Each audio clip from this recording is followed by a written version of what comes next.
caught that one play with Travis Kelce? The ball's thrown into like triple coverage. He's bobbling the ball. His eyes light up. He can't grab the ball. And as he turns around, he gets hit right in the chest. Like, he literally gets hit in the chest and loses all of his wind. Yeah. And I'm like, those are the Chiefs this year. Right. But yesterday, when we think about Patrick Mahomes getting the ball late in the game, down by 3. Right. Oh, well, here comes Mahomes. Right. They're going to either tie this game or they're going to win this game. Except worse. Only in this case, it's the first time we've ever seen this.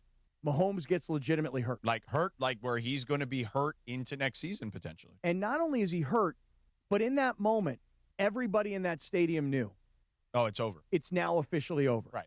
They've been eliminated from winning the division. Right. They're about to be knocked out of playoff contention mathematically.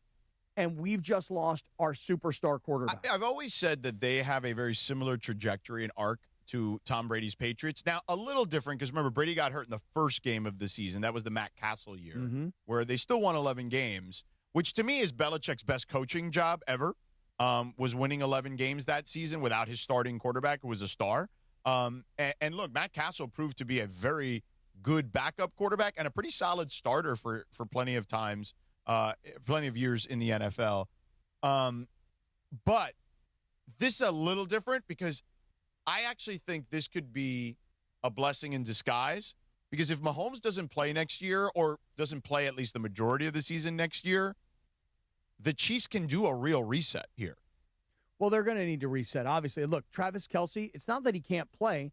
It's just he doesn't play at the level he was playing. No, he's no longer an elite tight end. Right. And look, he can still make plays. He can still score touchdowns. He can still catch the ball and run after the fact. But the point is look, he became very wealthy. He became very famous in football. Right. And then the whole Taylor Swift thing completely changed his life. Right. And I'm not telling you that he wasn't as committed as he has been in years past. No. Just telling you that he's gotten a little bit older. He's old. Yeah. Right. Now, let's stop talking about the Chiefs for a second. Wait, really quick, before we stop talking about the Chiefs, you said everybody in that stadium knew that their season was over, except for defensive tackle Chris Jones. Still have a fighting chance. Are we out of the playoffs? We are? Okay. Just wanted to play that because I thought it was funny. He didn't know. He had no idea. He did not know that they were officially eliminated from the playoffs. Let's talk about the Chargers here. Mm-hmm. You have tried to absolutely poop on them the entire season. Mm-hmm. They are, no matter what, I mean, they have a very tough schedule down the stretch, as we've discussed. Which is why I said they may not win another game, and I couldn't have been more wrong. Right. But they are a playoff caliber team. Like, there's no question about that. And I'll say this, I don't think they're going to win the Super Bowl. I've never stated such.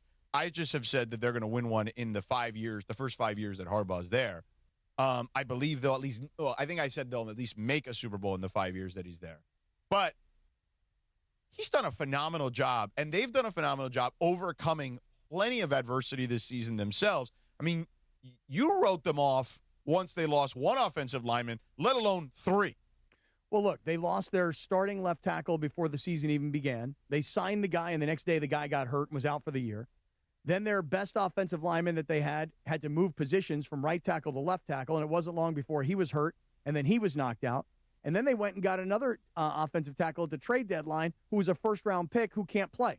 So I will tell you this, that if I am not playing the Charger hater, which I am 99.9% of the time, and I just look at things objectively, I can look at things and go, wow, they've done a great job holding it all together. Because most teams, looking at, like, for example, Tampa Bay, right? Tampa Bay, we heard all season long, they're so hurt, they're so beat up, yet they still find ways to win. As they've gotten guys healthier, they've found ways to lose, frankly. So I will give the Chargers the credit that they deserve, because when they lost to the Jaguars and they got destroyed by the Jaguars, I'm like, okay, this is where it all starts to fall apart. Then they play the Raiders, and obviously the Raiders are like a JV high school football team. Then they play the Eagles, and again, sacked 7 times in that game, and, we all know what happened with Jalen Hurts in that game with the interceptions and the fumble. And then you're thinking the Chiefs are absolutely at the last bit of desperation, and they're home, and it's freezing cold, and the turf is like a rock. The natural grass. By the way, that's another thing, George. You had Micah Parsons blow out a knee yesterday and Patrick Mahomes blow out a knee yesterday, both on a natural grass surface. So every time we wind up hearing this argument about how turf fields blow dudes' knees out and they got to change the surfaces, natural grass surface yesterday for both of those. That's a side note. Right. But the Chargers, to their credit, not just on the offensive side of the football. Amari Hampton made a return a couple weeks ago, and he's been impactful. But defensively, they were all over Kansas City. Great. And Kansas City's offense is not what it used to be. Yeah. But when Mahomes gets the ball back with 2 minutes you to think go, they're going to do it. You figure they're going to run down the field, kick a field goal, tie it, take it to overtime, or win the game in regulation. Outright, yeah. And then once Mahomes gets hurt, you realize the dynasty of the Chiefs is officially over. It's dead. And Denver and San Diego. Well, this chapter of it, because if they pick up and start winning again, much like the Patriots did, people forget there were years that the Patriots didn't win in between. But I don't believe that the Chiefs will be that, because I think. Oh, you don't? No, because I think this. I think Kelsey retires. This is a guess. And frankly, I'm questioning whether or not Andy Reid wants to do this all over again. Yeah. Because it was easy when you're winning year after year after year. Yeah. It's something different when you got to retool the entire team. Right. So I would say now, as the Chiefs dynasty ends, it's over. The Denver/San Diego teams, with their coaches, with their quarterbacks, with their defenses, I would say Denver and San Diego are now the teams in the AFC West. And I would say that probably for the next 3-4 years going forward. I really think Kansas City's dynasty is dead. I think the injury to Mahomes is a huge deal. I think there'll be Kelsey retirement, possible Reid retirement. Yeah. And then why would we think that they're going to be who they were? Now, the Patriots, because you have Mahomes still. Right, but that's the hardest part to find. Fair enough. But the New England dynasty died.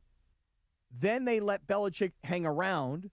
Then they decided that Vrabel was their guy, so they fired everybody again. And they're rebuilding. I'm not going to say their dynasty. I'm just saying they're rebuilding a championship-caliber team. Right. Kansas City now has to start all over again. Right. To your point, they've got Mahomes, but this is the first major injury of his career. Right. Doesn't mean he can't come back. Yeah. We'll see. I'm not writing them off yet completely.